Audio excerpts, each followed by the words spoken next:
Entonces, aquí tenemos una presentación que se llama La entrevista, técnicas básicas de cómo compilar información.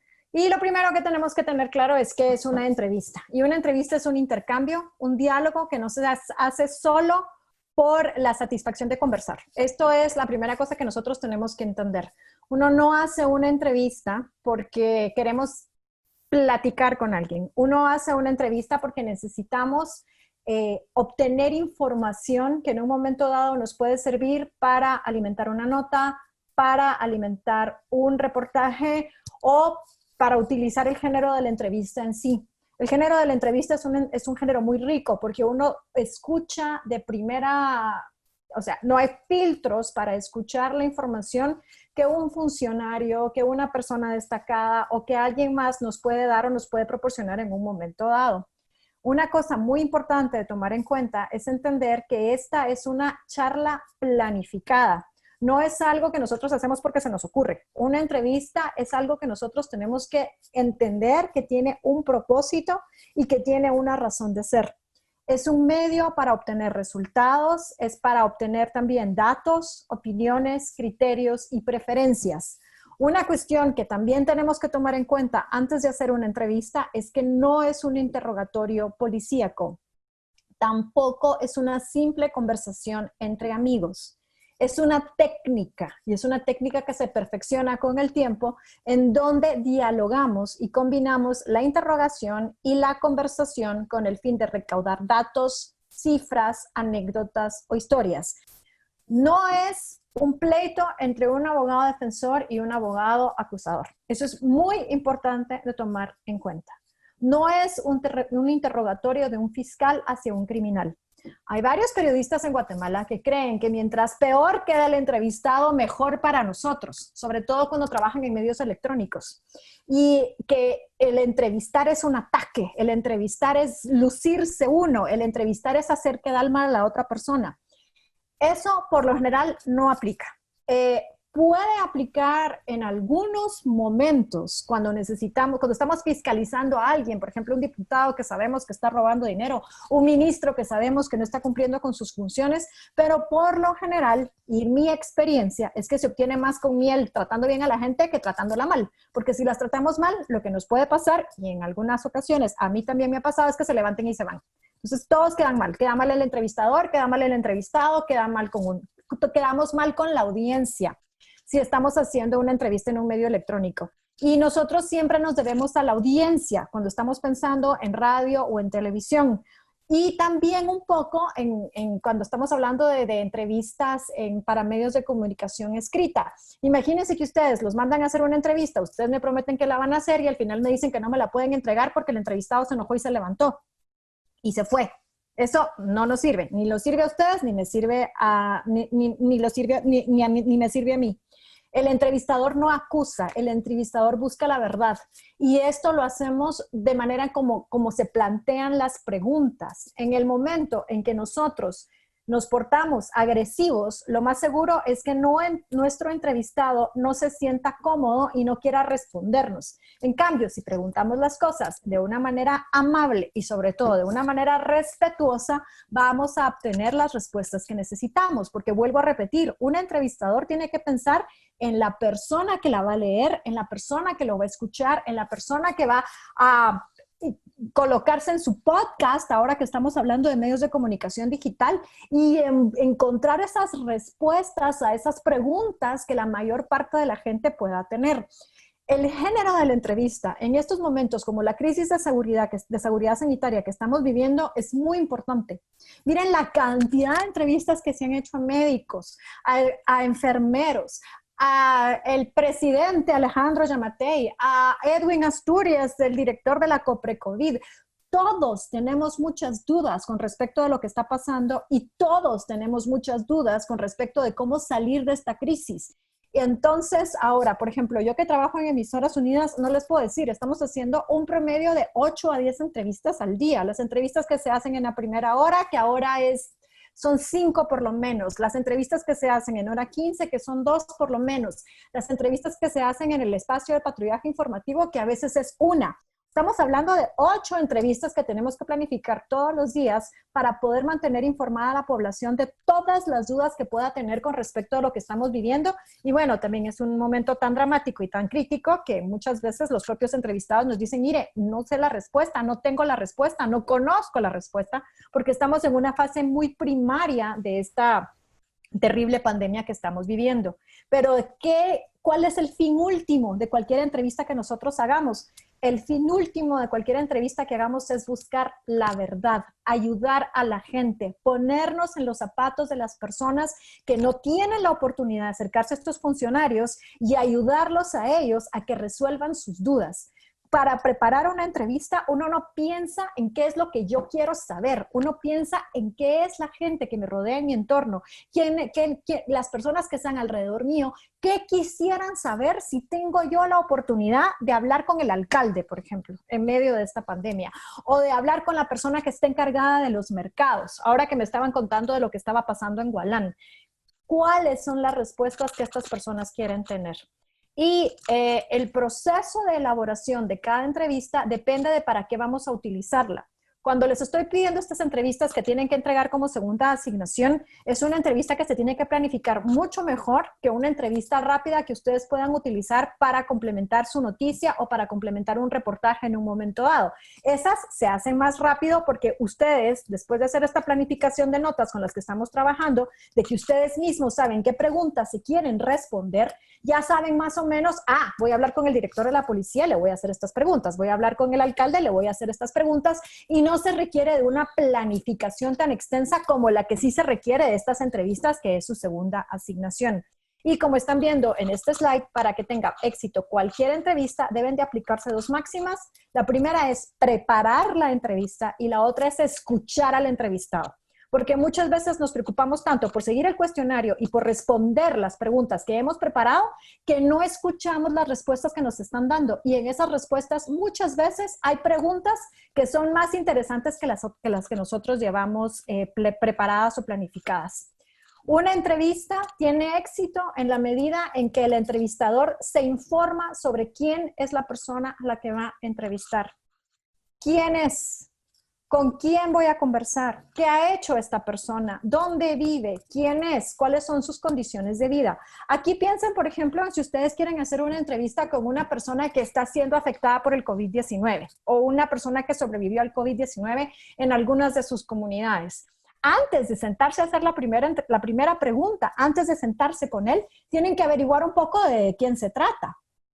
Alguien los tuvo que haber contactado, alguien les tuvo que haber dado algún dato curioso de esa persona, alguien los ayuda a preparar esa entrevista. Si van a hablar con el alcalde, ¿es la primera vez que llega el alcalde o no es la primera vez que llega el alcalde? Porque eso nos habla de la experiencia que tiene la persona. Si es un alcalde reelecto, probablemente sí tenía alguna idea de qué significaba enfrentar algún tipo de emergencia, pero un alcalde que es la primera vez que llega al puesto, pues probablemente sí no tiene ni idea de cómo funciona el gobierno municipal y encima ahora tiene que lidiar con una epidemia. ¿De qué partido es? ¿Es un partido que está cercano o que está alejado del partido oficial? ¿Con qué elementos tiene? ¿De qué personas están rodeados? ¿Cuáles son sus condiciones de vida? Cuando ya empecemos a hacer cuestiones que van con la fiscalización. O sea, si de repente el alcalde pasó a vivir en una casita muy chiquita a una mansión, entender por qué. Y lo que dice esta recomendación es una de las cuestiones más interesantes que yo he visto nunca. Es necesario escuchar con un tercer oído, ir más allá de lo que nos dice el entrevistado. Muchas veces lo que no dicen las personas es más elocuente de lo que dicen las personas. Para esto, y esto es una de las recomendaciones que yo les hago, aunque las entrevistas no las hagan presenciales, ahorita sí es importante aprovechar todas estas plataformas que tenemos disponible como Zoom, como cualquier otra de las que ustedes ya estén utilizando, incluso Skype, para poder ver a la gente a la que están entrevistando. Porque uno puede darse cuenta en los gestos, en los movimientos de cabeza, en el parpadeo de los ojos, así como dice en la presentación, o en los gestos de las manos, si nos está diciendo incluso la verdad o no. Si, por ejemplo, desvían la mirada, uno dice, no, aquí hay algo raro. Aquí puede que tal vez no quiera decirnos o si lo piensa mucho. A mí, por ejemplo, nunca se me va a olvidar la última vez que yo entrevisté a Roxana Valdetti, la vicepresidenta de Fenestra, que estábamos en Emisoras Unidas y que fue una entrevista muy incómoda, ya había ciertas acusaciones muy fuertes en su contra, todavía se atrevía a ir ante los medios de comunicación. Y la última pregunta que yo le hice para cerrar la entrevista, que fue una entrevista muy dura, le pregunté algo y era una respuesta de sí o no, y me contestó 3 veces sí. Sí, sí, definitivamente sí. Entonces, en el momento en que una persona le contesta 3 veces a alguien, sí, sí, definitivamente sí, entiendan que es no. La mujer me estaba mintiendo, y me estaba mintiendo de una manera descarada. Y después nos dimos cuenta todos de que realmente era cierto y que lo que estaba diciendo era mentira. Pero ese tipo de cosas, y sobre todo cómo le cambió la cara cuando se le hizo la pregunta, decía, ay no, aquí viene a tirarnos la mentira, pues lamentablemente era la última pregunta de la entrevista, ya no podíamos seguir adelante, entonces nos quedamos ahí sin nada, pero eso fue lo que nos pasó. ¿Qué se necesita en una entrevista? ¿Cuáles son los elementos urgentes e imprescindibles en una entrevista? Pues que tengamos un entrevistador, él o los entrevistados, que pueden ser 2 personas, no es lo recomendable, pero se hace. En radio, por ejemplo, ahorita estamos trabajando, en mi caso, 2 entrevistadores y 2 entrevistados, o 3 entrevistados en algunas ocasiones. Un guión, una lista de preguntas o de contenido, que es lo que nos ayuda a prepararnos, qué queremos averiguar, y nosotros tener claro cuál es la conclusión a la que vamos a llegar para la entrevista. Lo que les decía, es mucho mejor ver a nuestro entrevistado, la tecnología lo permite, y cuando estamos hablando de una entrevista de perfil o de semblanza, cuando queremos presentarle a alguien, a la audiencia, sí es necesario ver a la persona, reunirse con la persona. Esto en tiempos de pandemia y en tiempos de coronavirus es un poco más complicado de hacer, pero si tienen que hacer en un momento dado una entrevista de perfil, sí es preciso estar con la persona. Así que yo quisiera preguntarles ahora a 2 de ustedes o a 3 de ustedes que voluntariamente me digan cómo preparan una entrevista, cuál es la entrevista más difícil que recuerdan haber hecho nunca y que me digan por qué fue tan difícil. Así que les dejo la palabra a ustedes y la primera persona que quiera me puede hablar. Bueno, pues para mí en lo particular, que les saluda Mario. Saludos a todos, por cierto, ¿Qué desde tal, Tiquimula. Mario? Gracias, Mario. Bienvenido. Gracias. En lo particular, yo antes de comenzar con una entrevista, lo que hago es familiarizarme con el contexto y con el tema que voy a tratar, con el entrevistado, conocer un poquito más de él, tener un poquito más de antecedentes y contexto para saber por dónde llevar las preguntas, hacer un desglose de los temas que quiero tocar dentro de la entrevista, sacar preguntas con base a esos temas, tratar de ser lo más conciso posible y definir qué preguntas vale la pena dejarlas abiertas para que dé su opinión y cuáles hacerlas de modo cerrado para que me pueda dar exactamente lo que yo quiero, ¿verdad? Excelente. ¿Quién más que siga comentando para complementar? No, sí, por supuesto, pero además, sobre todo, quisiera que me contara cuál ha sido la entrevista más difícil que le ha tocado hacer. Ah, ok. Bueno, el año pasado, si no estoy mal, hubo unos casos continuos acá en la región Chortí, en el corredor seco. Yo estuve trabajando para Guatevisión y Prensa Libre y me mandaron a hacer cobertura en casos de niños que se iban, o menores que se iban de migrantes para Estados Unidos y morían en el trayecto o en la frontera capturados por las autoridades. Y me tocó entrevistar a una familia que estaba recibiendo el cuerpo de su pequeño hijo, sin recursos, sin ningún tipo de apoyo de parte de las autoridades, gente que vive a horas de la ciudad, y fue complicado no tratar de no llorar con ellos. Cualquiera pudo haber dicho tal vez que hubiese sido una entrevista con Tres Quiebres, que verdad que es personaje conocido de la narcopolítica local, pero aunque me ha tocado entrevistarlo, creo que la más dura fue esa, precisamente por el aspecto humano y por lo complicado que es mantenerte en tu lugar como reportero y como periodista sin meter tus manos para manipular el mensaje y dejar que la gente pues fluya, ¿verdad? Esa fue la más difícil. Yo me identifico muchísimo con entrevistas en donde me dan ganas de llorar y es muy difícil contenerse. O sea, la última vez que tuve una experiencia parecida o similar a la que usted me está contando fue cuando entrevisté a una de las abuelas de la Plaza de Mayo. Y ella contó cómo desaparecieron a su hijo, a su hija y a su a su hija y a su yerno, esos días horrorosos de búsqueda y de cómo encontró a su nieto después de muchísimos años. Miren, yo les puedo jurar que yo tenía el nudo en la garganta, pero yo decía, yo no me puedo quebrar al aire, yo no puedo hacer eso porque se va a oír realmente feo que yo empiece a llorar. O sea, esto es terrible, no es nada profesional. Y lo que hice fue que me contuve las lágrimas y sí, les tengo que ser sincera y les tengo que decir la verdad. Me puse a llorar cuando nos fuimos a la pausa.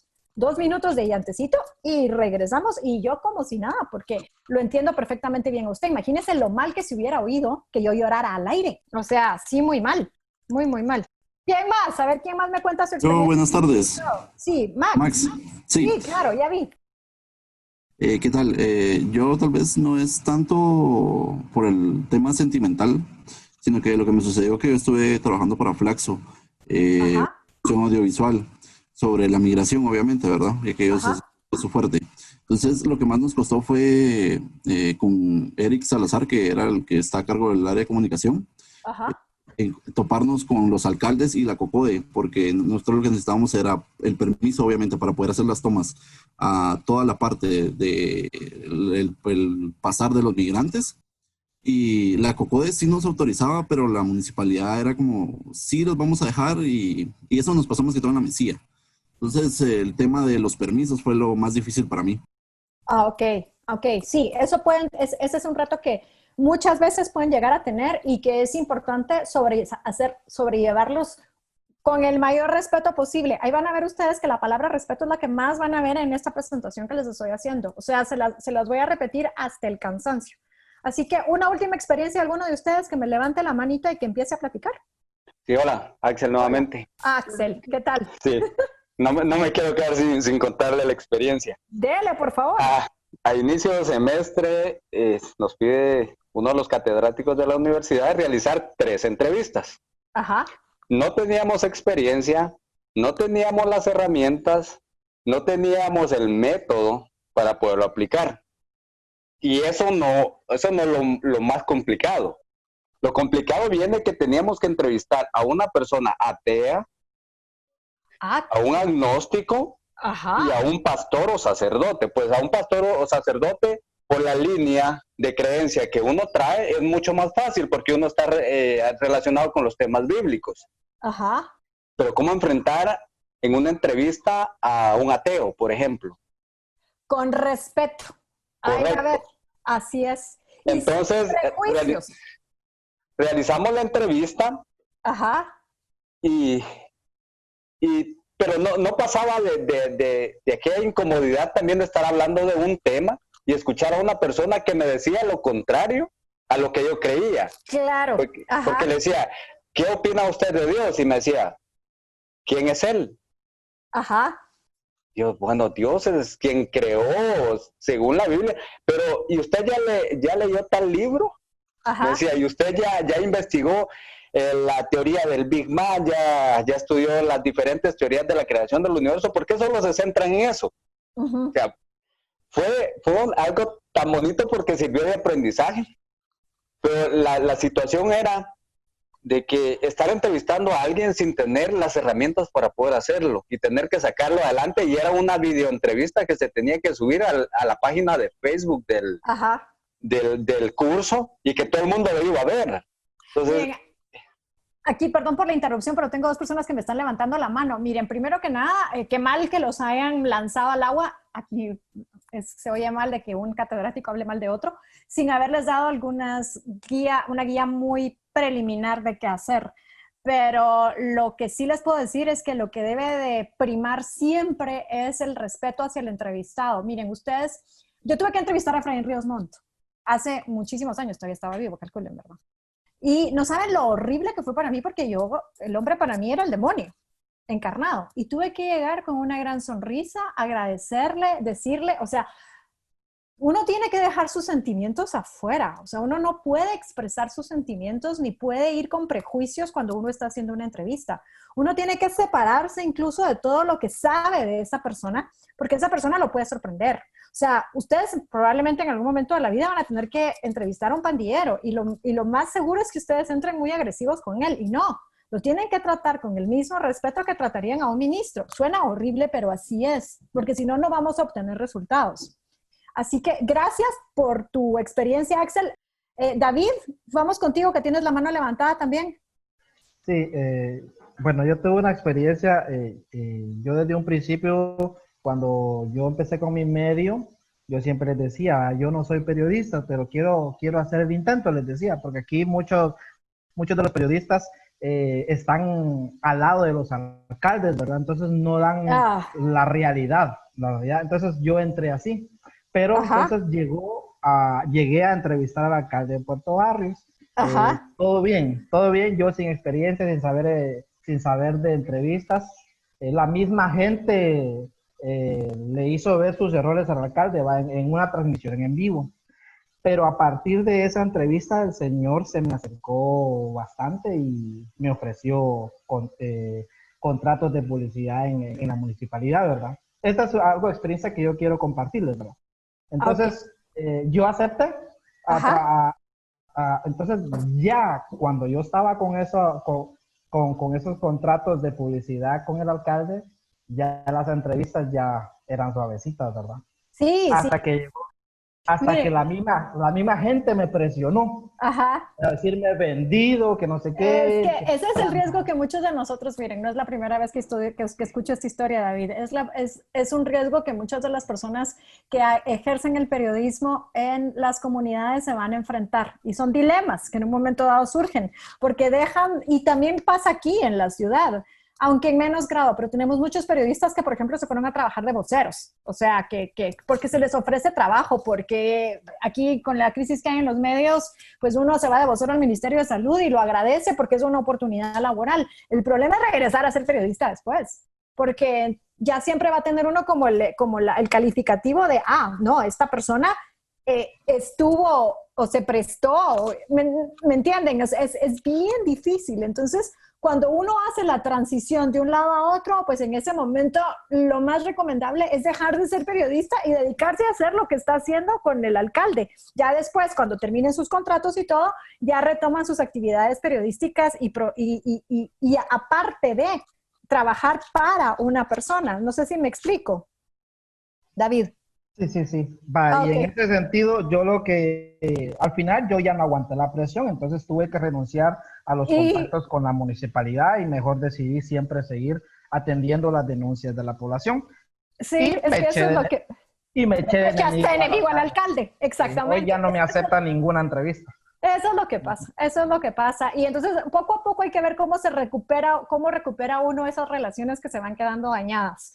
Entonces, es difícil, no es tan fácil. Y mucho de lo que yo les estoy platicando y lo que estoy conversando hoy es en teoría, pero también me sirve en la práctica. O sea, a mí, en todos los años de experiencia que tengo de estar haciendo entrevistas, que son muchos más de los que se imaginan, sí he logrado sostener una buena relación con los entrevistados, aunque ellos hayan quedado mal. ¿Y saben en qué radica el que le respeten a uno como periodista?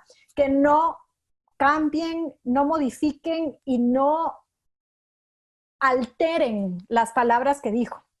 Entonces, en ese momento, si una persona, he tenido un par de reclamos, porque por supuesto que los he tenido, en donde yo no dije eso. Entonces, yo una recomendación que les hago que no esté en esta presentación, pero creo que la voy a incluir antes del miércoles, es guarden la grabación, guarden, por ejemplo, ahorita Zoom me permite hacer una grabación de lo que estamos haciendo, porque en cualquier momento dado uno puede decir, no, perdonen, con todo respeto, yo no tergiversé, yo no me estoy inventando, yo no estoy diciendo cosas que usted no dijo. Aquí está el audio y aquí usted está, o sea, aquí dijo lo que usted dijo que, o sea, lo que usted dice que no dijo. Y en ese momento uno recupera el respeto de la fuente. En mi experiencia personal, a mí me pasó una vez específica, feo, o sea, una experiencia muy fea, que fue que yo entrevisté a una persona, estábamos hablando, esto fue hace muchos años, fue en el periódico, y fue cuando Costa Rica empezó relaciones diplomáticas con China continental, no China-Taiwán como la tenemos nosotras. Entonces yo entrevisté a un internacionalista y le pregunté si convenía o no convenía establecer relaciones diplomáticas con China y él en tres platos me dijo que sí. Después, otro periodista que tenía un espacio en Emisoras Unidas que se llama Mario David García, que me imagino que alguno de ustedes lo oyó mencionar alguna vez en su vida, empezó a criticarlo muy fuerte al aire porque él había dicho esto en la entrevista publicada en el periódico y le dijo mamarracho y le dijo un montón de cosas. Entonces el señor entrevistado se enojó mucho y llamó a Juan Luis Font, que era mi jefe, el director del periódico en esa época, y le dijo, es que yo nunca dije eso. Ah, no sabía con qué se estaba metiendo. Agarré el trozo de la entrevista y se la llevé a Juan Luis, el audio, y le dije, aquí está. Entonces Juan Luis se comunicó con él y le dijo, mira, fulano, yo te voy a transcribir ahorita tu respuesta. Entonces la escuchó y ante eso, ¿qué podíamos hacer? O sea, él no podía venirme a reclamar. Lo único que yo hice en esa entrevista fue que esa pregunta me la contestó de último y la puso de primero. Yo como entrevistador, cuando trabajamos en periodismo escrito, tenemos esa potestad y no es alterar nada. Ahorita vamos a seguir con la presentación porque creo que es importante.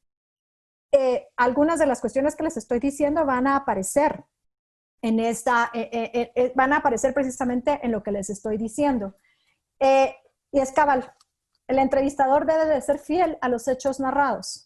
En el momento de acortar las respuestas, porque casi siempre lo tenemos que hacer, este es el proceso de edición y de transcripción, porque si no, no se entiende, o sea, la gente no habla bien, o sea, la mayor parte de las personas habla con muchas muletillas y habla de una manera que es incorrecta.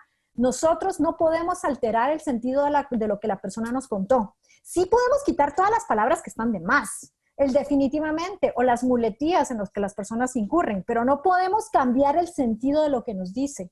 Nosotros como entrevistadores no podemos mostrarnos ingeniosos y decir, ay, no, miren, es que lo dijo muy feo, mejor lo voy a poner yo como yo creo que se hubiera habido mejor. De eso no se trata. Eso sí, no podemos tampoco hacer quedar mal al entrevistado y ponerle palabras que no dijo o mantener, por ejemplo, nosotros que utilizamos muchos modismos y muchos localismos, tampoco se trata de poner lo que explicó mal o lo que dijo mal y transcribirlo tal cual, porque los periodistas no somos taquígrafos. Entonces lo que tenemos que es agarrar la respuesta, conservar el sentido de lo que dijo y quitarle todas las palabras que están de más y que nos van a perder a la hora de leerla. No podemos embellecer los datos, no podemos inventarnos cosas. Y para cuando uno hace una entrevista es fundamental generar confianza en el entrevistado. Yo les voy a dar consejos de cómo hacerlo. Lo más importante, y esto creo que se los voy a repetir varias veces hoy en la tarde, es ir preparado. Si no, los resultados pueden ser muy malos. Si ustedes no saben qué quieren sacar de esta entrevista, créanme que no van a sacar nada valioso. De verdad. Si no llevan preguntas, lo más seguro es que se queden completamente turulatos y que no atienen a nada y que no atienen a decirles nada. Ahora, ¿cómo nos acercamos a un entrevistado? Nos acercamos a las personas a las que entrevistamos con el afán de saber. Aquí se los dije y se los repito, los tenemos que tratar con respeto y poner atención a lo que nos están diciendo. Todos los prejuicios se quedan fuera. Esto de hablar con un ateo, hablar con un marero, hablar con un asesino en serie, no importa, es un ser humano y lo tenemos que atender con el respeto que se merece en su calidad de ser humano. Tampoco podemos ir a una entrevista pensando en que él me va a contestar esto. Tampoco podemos ir a la realidad para que se ajuste a nuestra idea preconcebida de que la persona, miren, es que vamos a entrevistar a este chavo porque este chavo de plano me va a decir esto. Y probablemente no, su línea de pensamiento va por otro lado. Y nosotros no podemos obligarlo porque mi noticia necesita de alguien que me diga que no a algo. Esto como estamos trabajando estas notas con 3 fuentes, por ejemplo, y que ustedes están seguros de que el líder de la oposición va a decir lo contrario que lo que está haciendo el alcalde. Pero a la hora de la hora resulta ser que el líder de la oposición está muy de acuerdo con el alcalde. Pues no se pueden inventar ustedes las cosas. Ni pueden empezar a tosigar al entrevistado, que el entrevistado les diga lo que ustedes quieren oír. Lo que tienen que hacer es, decir, respetar, muchas gracias, y después buscamos a otra fuente para poder obtener esta otra idea o esta otra visión del asunto. ¿A quién entrevistamos? A alguien que es noticia, a alguien que sabe de algo, a alguien importante por el cargo que ocupa o a gente común y corriente que está viviendo una circunstancia extraordinaria o tiene una historia interesante que contar.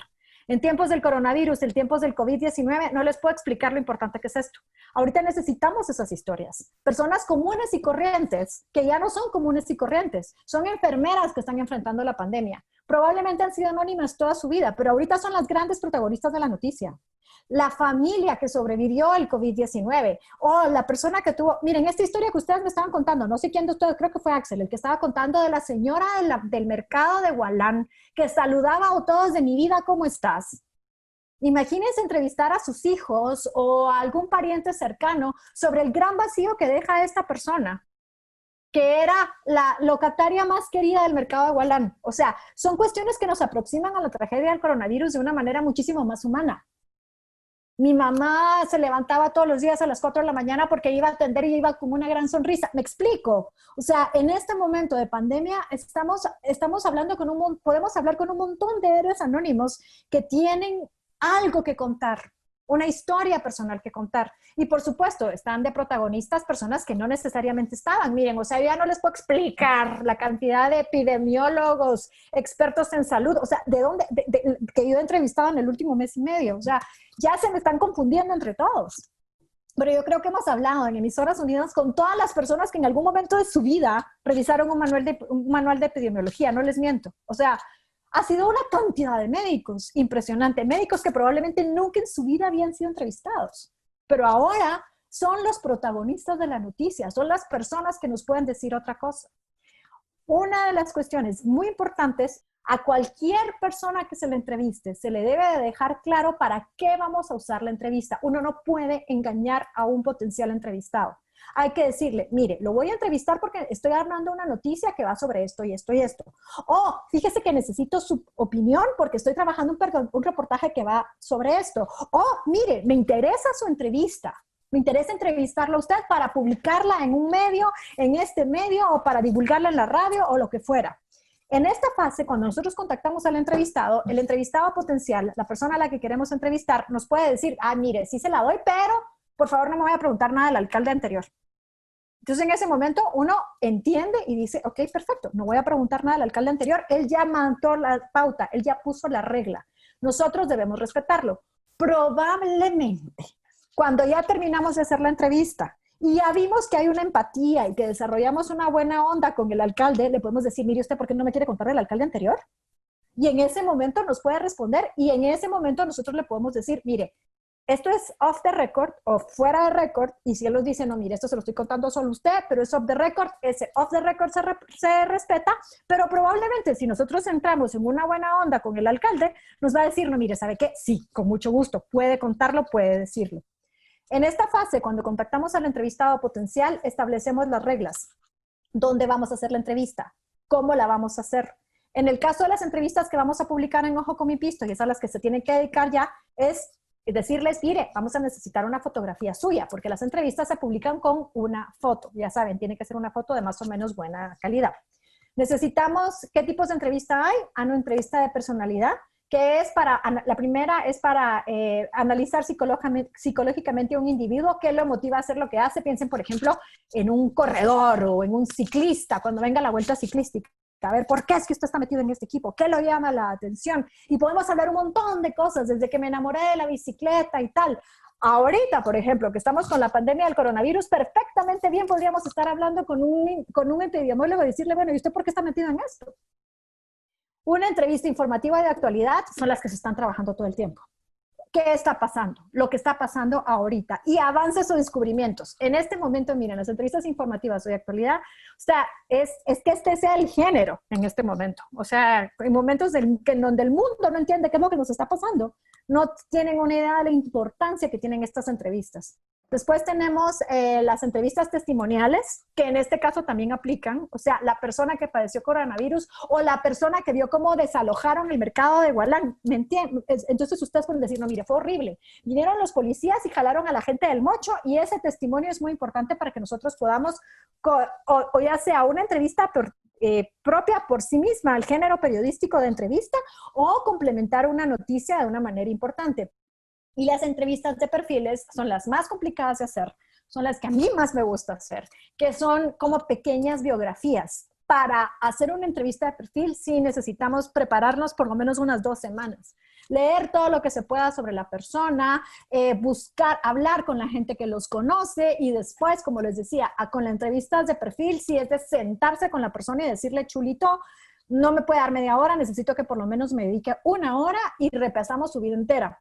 Yo aquí les voy a contar una experiencia personal que fue muy linda, que fue entrevistar a Benvenuto Chabajay. No sé si ustedes han oído hablar de él, pero es un artista guatemalteco que ha tenido una trayectoria muy importante, y él ha sido la persona o la razón por la cual el Estadio Nacional Mateo Flores ahora se llama Doteo Guamuch, porque él se tatuó la cédula de Doroteo Guamuch, de Mateo Flores, en la espalda, y él decía que él siempre se identificó como Doroteo Guamuch, que la gente le puso Mateo Flores, pero él se llamaba Doroteo Guamuch Flores.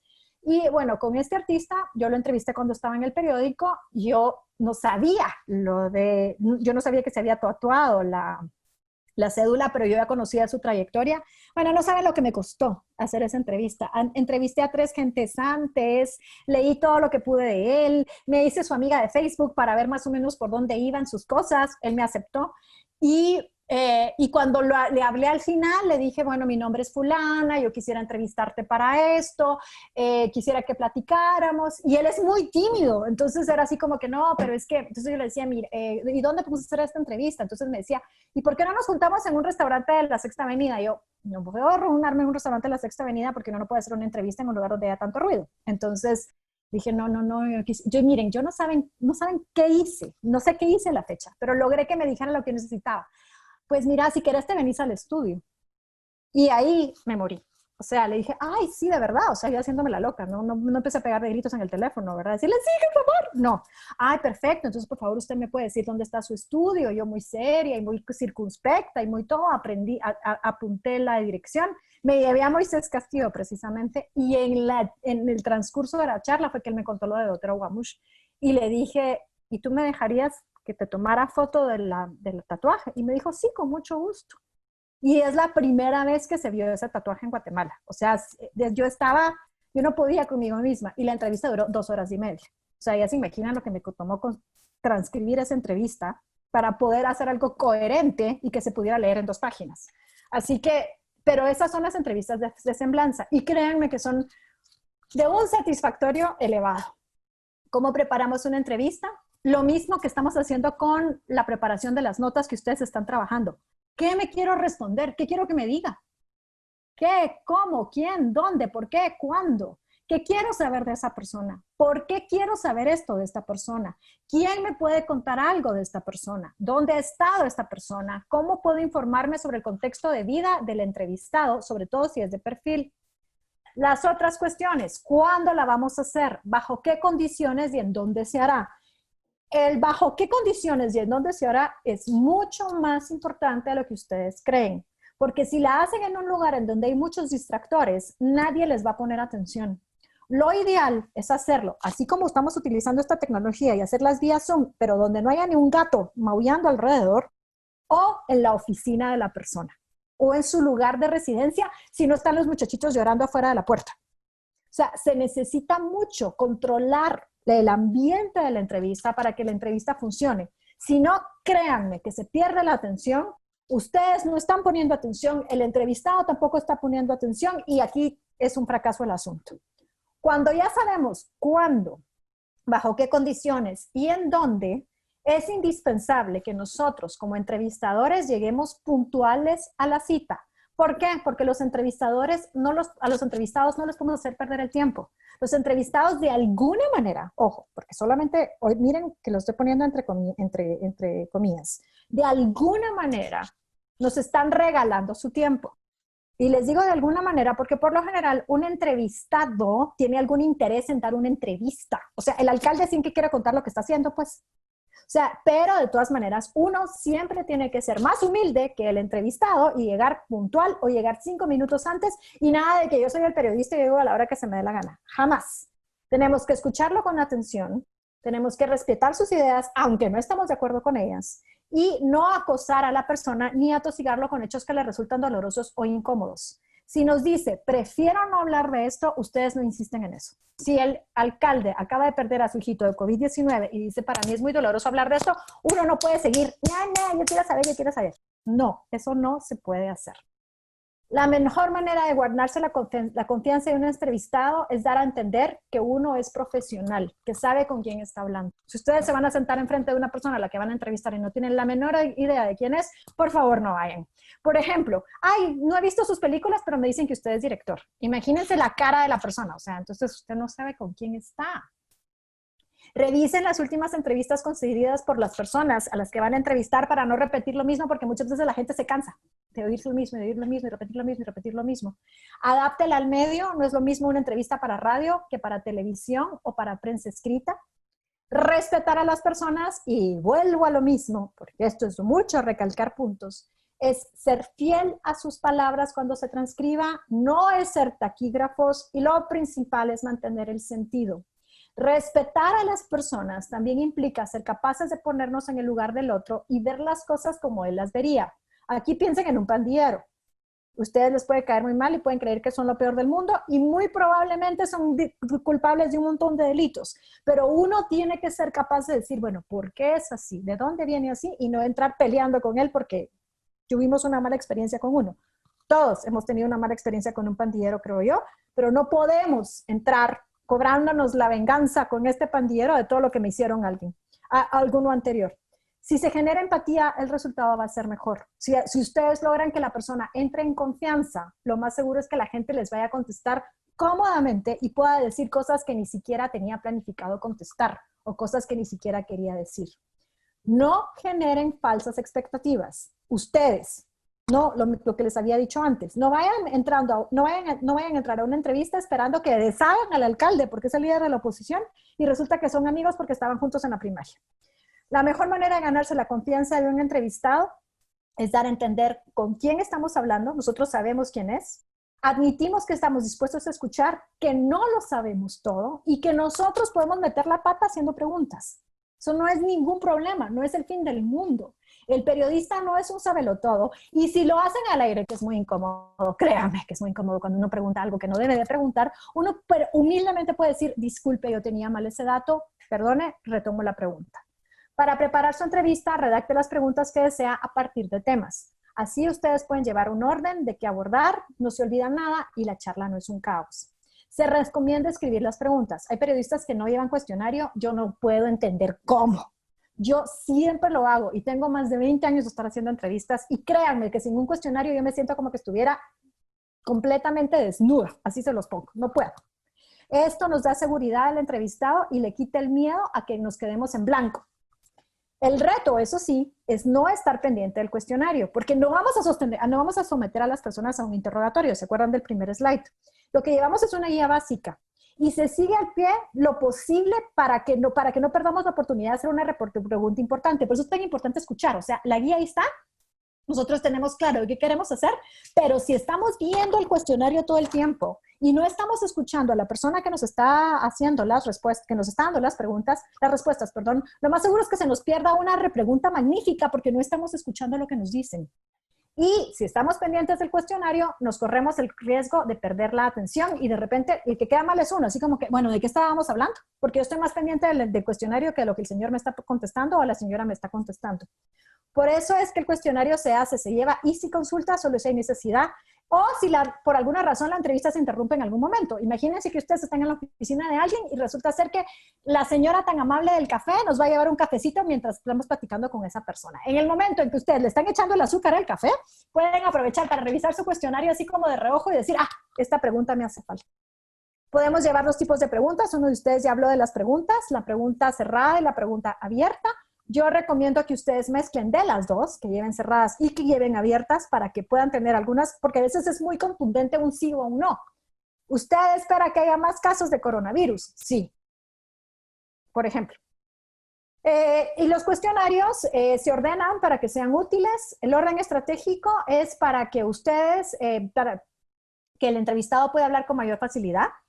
Por lo general se inicia con preguntas cómodas para que se pierda el nerviosismo o para entrar en confianza. Luego se plantean preguntas examen y en lo que nosotros ya conocemos la respuesta, entonces nos damos cuenta si está diciendo la verdad o no. Y después las preguntas más complicadas para intentar llegar al punto más complejo de forma paulatina. Y después tenemos la del orden temático, que creo que es las que más a ustedes les van a servir en este momento y para este ejercicio. Ustedes necesitan saber 3 cosas sobre un tema, vamos a hacer 2 preguntas sobre el tema y entonces ya podemos dar por cerrado y por culminado ese tema. Toda entrevista se inicia con una fase de aproximación entre las dos partes. Recomiendo el uso del usted, porque en este país, cuando uno trata a la gente de usted, de alguna manera indica que hay respeto.